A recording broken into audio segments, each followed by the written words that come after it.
है, झूठ बोलने वाला है बेकार है, निंदा करने वाला है बेकार है, कपट करने वाला है बेकार है, बहुत गलत गलत काम करने वाला है। अगर वो मर भी जाता है तो आखिरी में उसको कहाँ ले जाया जाता है?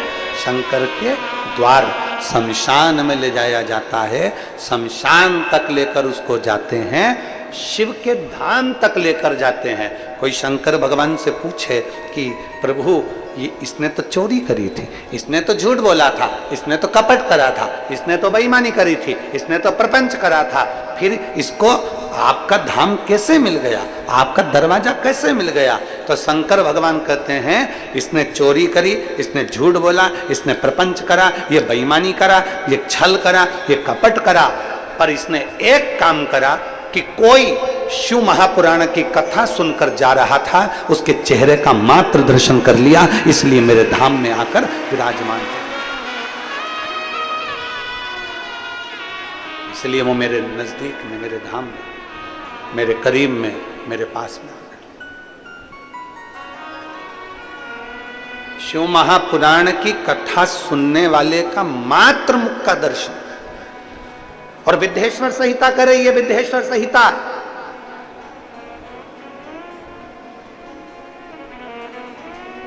विद्येश्वर संहिता कर रही है। शिव जी के शिवलिंग पर चढ़ा हुआ जल का आचमन मात्र पी लेना, पी लेना। शंकर भगवान के शिवलिंग के जल को, और जिसको विश्वास नहीं हो गीता प्रेस गोरखपुर की शिव महापुराण की कथा लेकर आओ, हिंदी की।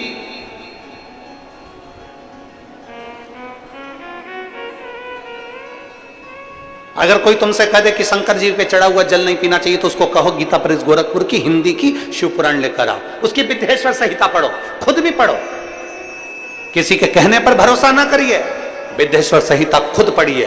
उसमें लिखा है शंकर भगवान के शिवलिंग पर चढ़ाया हुआ जल का आचमन कर लेने से, पी लेने से 3 ताप समाप्त हो जाते हैं और व्यक्ति परमात्मा की शरणागति को प्राप्त कर ले।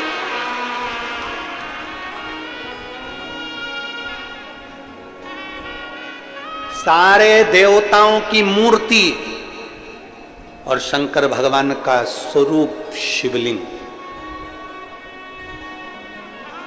मूर्ति में और शिवलिंग में अंतर है।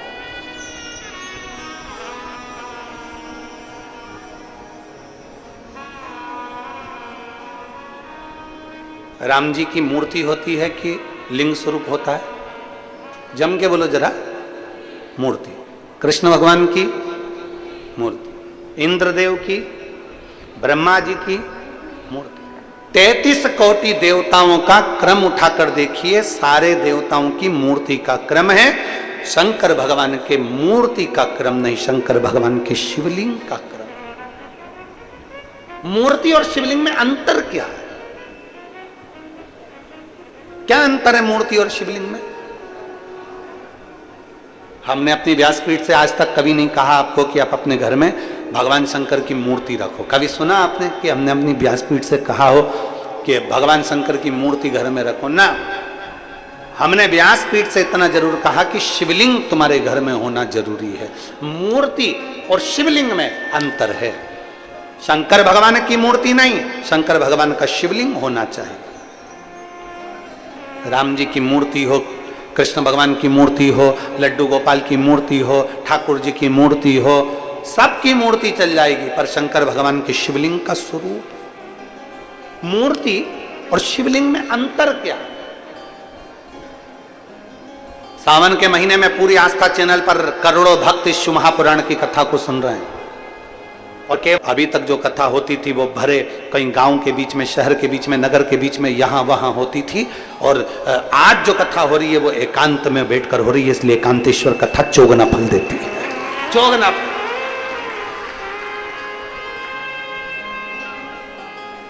मूर्ति में और शिवलिंग में जमीन आसमान का अंतर। राम जी की मूर्ति का दर्शन करोगे तो वह राम जी की मूर्ति कहलाएगी, भगवान कृष्ण की मूर्ति का दर्शन करोगे तो कृष्ण भगवान की मूर्ति ही कहलाएगी, देवी जी की मूर्ति का दर्शन करोगे तो देवी की मूर्ति ही कहलाएगी, ब्रह्मा जी की मूर्ति का दर्शन करोगे तो वो ब्रह्मा जी की मूर्ति ही कहलाएगी, कार्तिकेय स्वामी की मूर्ति का दर्शन करोगे कार्तिकेय स्वामी कहलाएंगे, गणेश जी की मूर्ति का दर्शन करोगे तो वो गणेश जी महाराज कहलाएंगे।